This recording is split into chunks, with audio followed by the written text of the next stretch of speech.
to welcome Terry Matson, a member of the Board of Directors of High Plains Western Heritage Center. Terry, nice to have you with us. Great to be here, thank you. One of the first questions I always like to ask folks is, of course, I know you're a native of South Dakota, and I think you said from Harding County. Harding County, yeah. I think everybody well, not everybody I know, but for such a sparsely populated county, there are a lot of folks out of Harding County that are pretty well known around these parts. Tell me a little bit about the first time you ever heard of High Plains Western Heritage Center.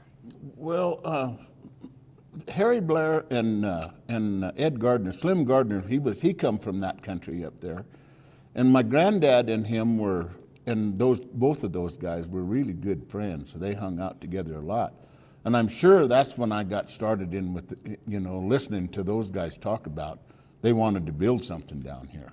So, I mean, that's kind of where I got started into the thing, and when Leo Giacomino he was the curator here, and he had me, I don't know, he was the kind of a guy that made you feel you had to do something for him, and he made you feel like you owed it to him. So I did a lot of fixing and stuff on this place while they were working on it. So, well, the museum, of course, has grown appreciably, and we'll talk a little bit more about the museum and its status and some of the challenges and opportunities. But curious to know about your youth growing up. You went to school in Buffalo, I think you said. Went to high school in Buffalo. Did all the usual activities. Yeah, played football and basketball and rodeoed and then come down here to go to school. Wanted to go to college one year, and so I came down here and just never did move away. Just kind of stuck around down here. So graduate of Black Hill State, yeah. My wife got a job teaching school, and I had another year of school left, so we kind of just stayed here and then just didn't move away. So I think you told me that growing up you had a brother and a sister? I got a brother and a sister. My brother, they both live up there, and my sister was married to Larry Broman, and they had a ranching operations up there. The Bromans were a pretty big outfit up there at one time. And she's still on the ranch up there, her and her son Taylor. So you came down to BH, went to school, got a degree, and so then where did your pursuits head you? Well, I went to school to be a school teacher, and I got out of school in November. I did my student teaching in November, so there wasn't many job opportunities available. So I got into, somebody wanted to know if they needed their house shingled. And I thought, yeah, I can do that.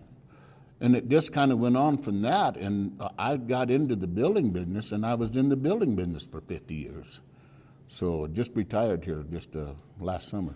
So. Well, that knack for being able to shingle a roof and do things with your hands, I think a lot of that comes from being raised on a farm or ranch. Yeah, could have been. Yeah, I built a lot of stuff around here. So, well, Terry, living as you do, I presume, in Spearfish now. Yeah.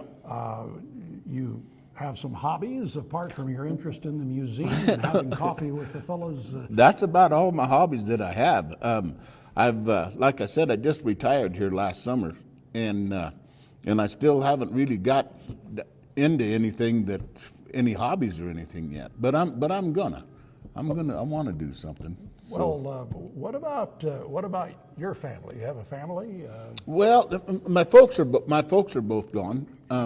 My wife's mother, she lives in town here. She's still going. She's 90 years old and going she's tougher than a boot, and so we watch over her a little bit, and that's all the family that I have, except for my daughters.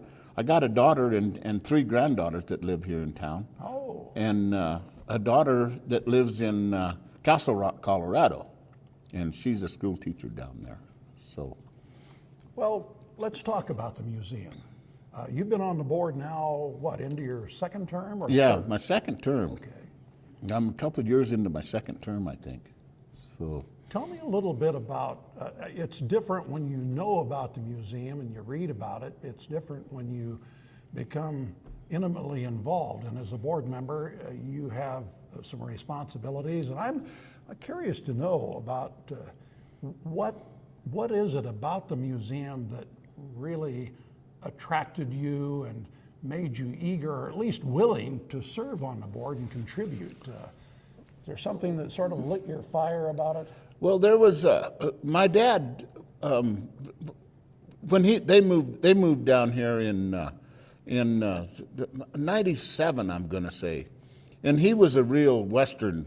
I mean, he liked all the Western stuff, and he collected quite a little stuff, like horsehair bridles, and he volunteered here for many years. And he's got a lot of Indian artifacts in here, and they're still in here now. Everything is still in here. And I think there's some horsehair bridles in here. I think there's 8 or 9 of them in here that are his. And of course, I think I like to claim them. But that's how I got started in this. And coming up here, I mean, we used to come up here and look around. I mean, this is a really interesting place. There's a lot of neat stuff in here that a lot of people don't know about. Amen to that.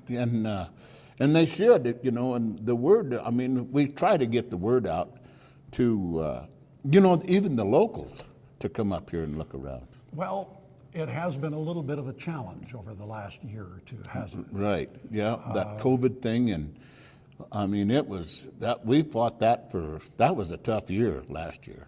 But we're emerging out of it. If we can just keep all of these other new strains and all of that at bay, and with vaccination rates up and so on, we're all optimistic and hopeful. We've had a couple of big shows out here, and we've had great turnouts for them. Yeah. And that's very encouraging. Opportunities for the future. What do you see for the museum? Well, I mean, we're right now we're in the midst of trying to add on. We want to make the place a little bit bigger, and we started this add-on deal right when the COVID started. So that's been kind of a little bit tough to get on the agenda. So, but we're still working on it, and we'll get it done.